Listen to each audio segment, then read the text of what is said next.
để hiện chúng ta tôi dùng gỗ phổ mò quay phim này một chút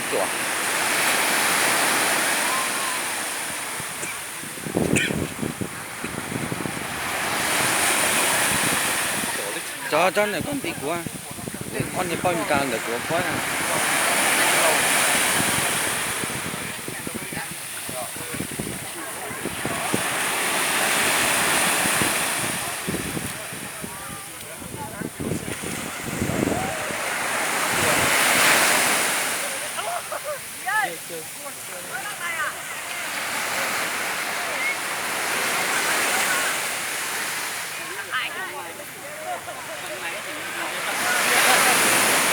đáy ly nữa nha.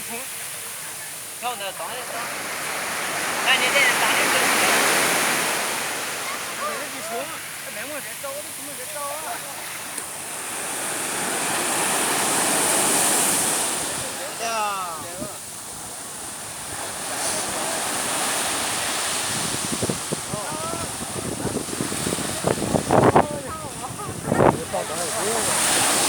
thì tao tỏ tròn nó thế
Sang ngồi cái này nó lại cho tiếp.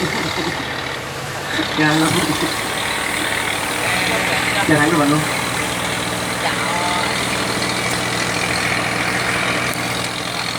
Và rồi kính thưa khách thân mến và chào mừng chúng ta đến với thành phố biển Nha Trang.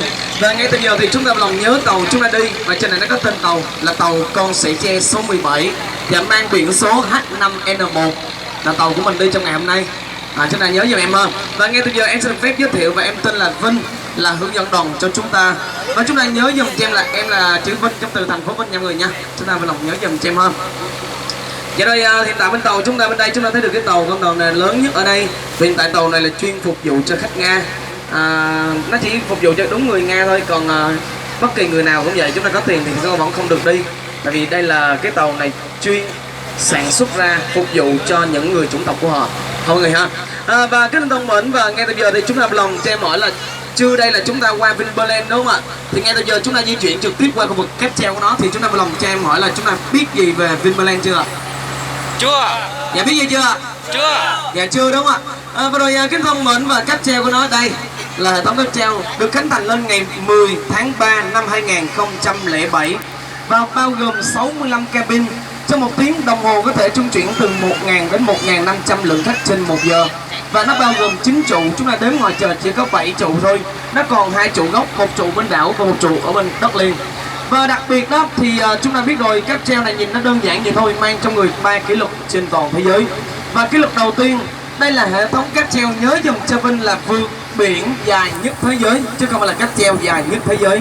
Tổng chiều dài của nó là 3.320 m, tương đương hơn 3 cây số. Từ đất liền chúng ta đi với cabin vận tốc nhanh nhất của nó qua bên lên đảo bên kia mất hết 13 phút.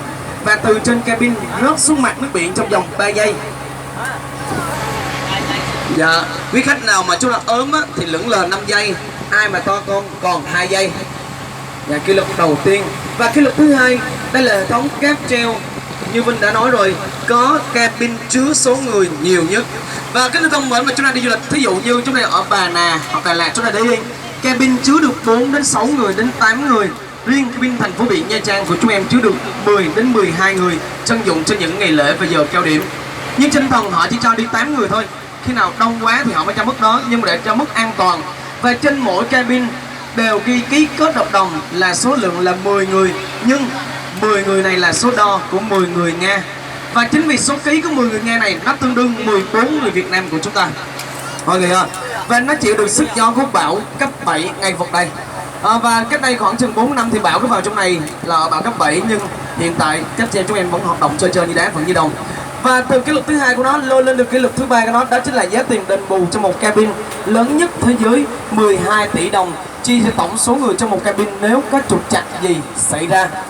Và với cách nào mà chúng ta muốn lấy tiền đó thì chiều nay là chúng ta qua đó chúng ta chơi xong rồi là chúng ta lựa cabin nào càng ít người chi tiền nó càng nhiều, đừng dại dột đi nhiều người. Và lựa cabin nó bị xét đi ra giữa biển, nhúng khi nào cabin rớt giữa biển là chúng ta hốt bạc. Dạ, quý khách nào chúng ta nói là rớt xuống là có chuyện gì là sao đó, không có đâu. Cabin ở đây được trang bị một hệ thống chống nước hoàn toàn, có nghĩa là chạy bằng điện từ trường ròng rọc. Nó chỉ còn bứt cái con tàu đó ra thôi, nó sẽ đóng hết tất cả những gì chống lại, đúng không ạ? Chúng ta đếm 3 giây nổi liền trên mặt nước biển. Quý khách nào biết bơi mạnh dạn mở cửa lồng ra cabin ra dùm cho em, bơi thẳng vô đất liền trước và làm bảo hiểm, lấy 12 tỷ qua cái khu an viên, khu nhà giàu đó. Chúng ta nhìn bên kia xây cái nhà 9 tỷ còn 3 tỷ bỏ tiền góp nuôi cả gia đình luôn. Còn quý khách nào chúng ta không biết bơi, cứ mạnh dạn ở lại lòng cabin giùm em, chiều hoặc là ngày mai taxi ra sau lấy, chúng ta đón gì sau chúng ta lấy tiền sau. Dạ được chưa? Dạ rồi, hy sinh đời cha cũng củng cố đời con có tiền để mà chúng ta xài. Và đây kính thưa mình, và ngay từ giờ thì chúng ta vào lòng cho em quay lại lịch trình của chúng ta trong ngày hôm nay. Thì lịch trình của chúng ta đi khá là đơn giản, không gì cầu kỳ. Và ngay từ giờ thì con tàu này sẽ đưa chúng ta trực tiếp qua khu vực của hòn đảo đầu tiên có tên gọi là bãi Vịnh San hô. Một lần nữa thì bên Sài thông báo vé vào cổng sẽ là 3.000 cho một người và bao gồm ghế và lều hoàn toàn miễn phí. Nhưng đặc biệt trên này nó có cái ghế nha, nó có một cái nệm màu trắng. Nếu như chúng ta muốn nằm lên trên ghế này thì chúng ta phải bỏ thêm 20.000. Tại vì sao? Ghế này dành cho vị khách nước ngoài nằm phơi nắng và vừa đen mà còn vừa tốn tiền nữa. Ở Việt Nam chúng ta không cần phải vậy đâu, cứ vào hết hàng dạy ghế bố điện miễn phí hết cho chúng ta. Dạ được chưa? Dạ rồi. Và khi mà vào trong này thì đồng nghĩa chúng ta được quyền chúng ta tự do, và chúng ta có thể đi thay đồ, chúng ta đi bơi, chúng ta tắm cho tùy ý thích của mọi người. Và khi vào này nè, ra ngoài đây nó sẽ có hai cái dịch vụ ngoài lề. Và nếu như quý khách nào chúng ta muốn sử dụng thì đồng nghĩa chúng ta tự túc phí này để chúng ta sử dụng. Cái dịch vụ đầu tiên là dịch vụ khá đắt tiền, đó chính là dịch vụ lặn bình hơi, làm người nhái tới miệng đáy đại dương bằng bình oxy với giá sẽ là 500.000 trên một cái lặn này. Và dịch vụ này chúng ta không cần phải biết bơi, chúng ta xuống đây nè thì đồng nghĩa hướng dẫn bơi hết chúng ta rồi, đúng không ạ? Và chúng ta muốn lưu lại cái kỷ niệm này thì hướng dẫn viên đi kèm với chúng ta chụp cho chúng ta khoảng 15 kiểu hình. Và 15 kiểu hình này họ sẽ nén file gốc của nó vào một cái đĩa CD. Khi mà chúng ta lặn xong thì đồng nghĩa họ sẽ làm ra họ gửi cho chúng ta luôn mọi người nha. Nó sẽ là như thế này. Cái hình này thì đồng nghĩa là công ty của mình vừa rửa ra để chúng ta coi, chúng ta tham khảo thôi. Nếu như mà quý khách nào muốn thì chúng ta đăng ký, nó sẽ lặn xong đưa cái đĩa cho chúng ta là với giá là 200.000 cho một đĩa này, bao gồm khoảng 15 kiểu hình. Chúng ta có thể up mọi cái file giúp gửi người thân của mình gì đó tùy thích của mọi người thôi. Và giá của nó là 700.000, và ai muốn đăng ký thì chúng ta đăng ký, còn không đăng ký thôi thì không sao hết. Dạ không ai ép gì chúng ta, được chưa? Đây là dịch vụ đầu tiên, dịch vụ mắc tiền. Cái dịch vụ thứ hai đó chính là dịch vụ tàu đáy kính. Và tàu đáy kính đó là con tàu nó chạy trên mặt biển giống như thế này nè. Thay vì chính giữa chúng ta muốn biết á thì chúng ta ký sử dụng, còn không biết thì thôi thì nó không sao hết. Chúng ta có thể mặc đồ vô, chúng ta đi bơi tự do vực này. Và như hướng dẫn mình chúng ta thông báo là khi ra đây ý cách là chúng ta cảm thấy muốn sử dụng dù tàu đi kính thì đồng nghĩa chúng ta đăng ký và chúng ta đi thôi. Còn nếu không ai sử dụng thôi thì không sao hết, không ai ép được chúng ta. Vậy thôi, thời gian ta bơi đây ở đây khoảng chừng 1 tiếng, và sau đó tàu sẽ đưa chúng ta di chuyển vào khu vực của đảo Hòn Một. Và cái Hòn Một này là đồng nghĩa chúng ta không lên trên đảo, nhớ cho mình hơn, không lên trên đảo. Và hiện tại đây nó đã thuộc tập đoàn của du lịch Vinpearl, là chiều nay chúng ta qua đó, họ mua tất hòn đảo rồi. Cho nên là sắp tới 3 năm nữa trên đây nó trở thành một cái Las Vegas rất là lớn nằm trên này, chuyên dành cho đại gia của quý tộc đánh bài. Và chúng ta nằm khu vực này làm gì ạ? Chúng ta sẽ vào một khu vực hút gió, thì đồng nghĩa chúng ta sẽ dùng cơm trưa trên tàu. Vậy rồi, cái hàng ghế thí dụ chúng ta ngồi này đúng không ạ? Tí nữa chúng ta sẽ sụp lên thành cái bàn ăn. Thì đồng nghĩa chúng ta ngồi quanh khu vực này là khoảng chừng là 32 đến 35 người. Còn những thành viên còn lại là nam thanh niên vui lòng di chuyển hết phía trên giùm cho mình, và còn một mâm ở trên lầu nha. Và máy chạy trên đó, nhạc bốn hướng đều mặt tiền và hướng biển luôn. rồi nó ăn thoải mái luôn, nghe được chưa? Dưới này đã còn dành cho chị em phụ nữ nha. Rồi sau khi mà ăn cơm trưa xong thì đồng nghĩa chúng ta vui lòng di chuyển xuống trên đây và chúng ta quay hướng về mặt cabin và chúng ta sẽ được tham gia chương trình ca múa nhạc trên tàu. Và ngày hôm nay thì chúng em có phục vụ cho chúng ta một cái nhạc sống ở trên tàu này và có tay trống, tay đàn, lick và tay guitar bass sẽ lên đây phục vụ cho chúng ta. Và biết cách này chúng ta muốn thì chúng ta có thể liên hệ trực tiếp với Vinh để mà chúng ta ca nhạc với nhau. Và sau cái ca nhạc đó là thế nào ạ? Là chúng ta sẽ đến với chương trình tắm ngoài biển một xíu nữa và chúng ta sẽ bơi ngay một đó thêm một xíu nữa và bắt đầu. Khi kết thúc hòn đảo này thì tàu sẽ đưa chúng ta trực tiếp đến hòn đảo cuối cùng có tên gọi là Vinpearl. Chúng ta sẽ vào đây để mà chúng ta nghỉ ngơi và chúng ta đi bơi và chúng ta chơi ở đây khoảng chừng là 8-9 giờ tối đó thì chúng ta kết thúc và chúng ta sẽ quay ngược về lại Bắc Liên, có nghĩa không? Và cái thông mến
tôi hết biết không?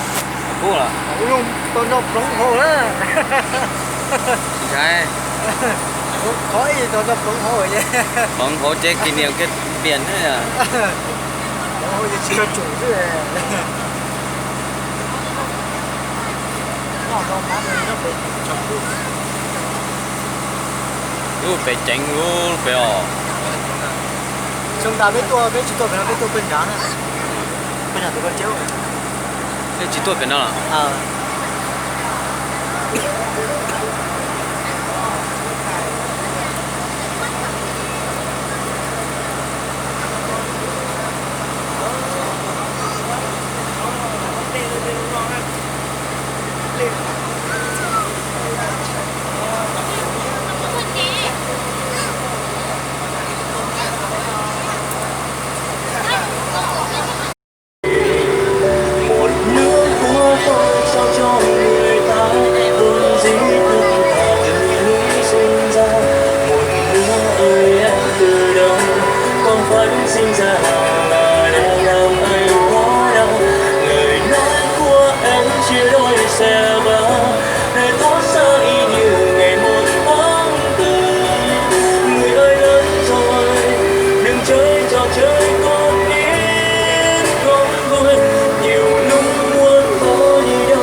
Yeah.